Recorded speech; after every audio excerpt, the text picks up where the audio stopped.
Out of the blue, one day I received this envelope with an invitation to join the Sea Project. It was completely confidential. I wasn't to tell anyone about it. And I was so ecstatic. Here was a chance to work with Hubbard. And I signed yes.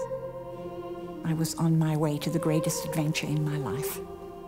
I had actually been approached to do a film about Scientology for a number of years and hadn't done so. But when I read Larry's book, In Galleys, I was convinced it was really important to do it because yes, it's about the abuses of power in Scientology and they must be brought out into the open.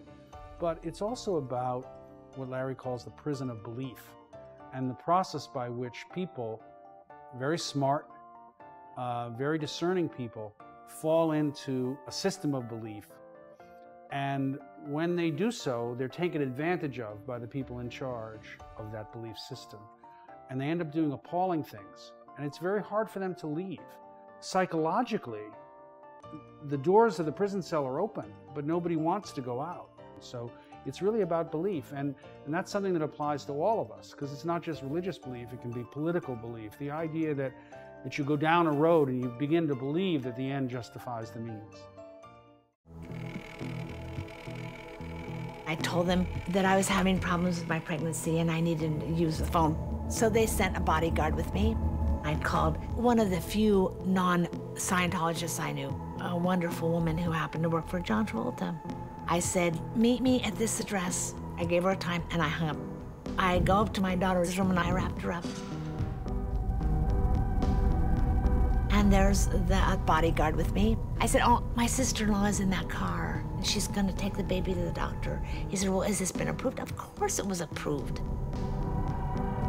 I knew a little bit about Scientology before I started, but not that much. To penetrate it and understand it was difficult because it was like learning an entirely new language.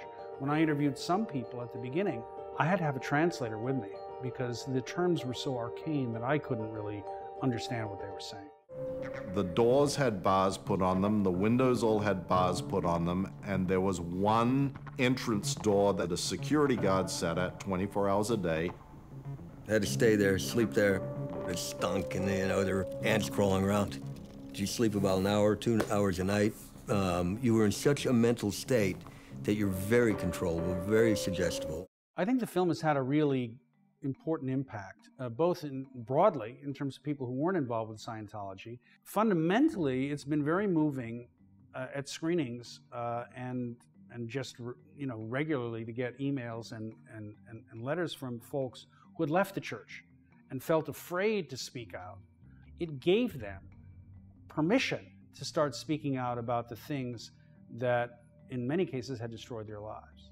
I'm thrilled that Going Clear was given the Honors Award. I mean, that's something very special, and I think it's just an extraordinary tribute to the film and all the work done.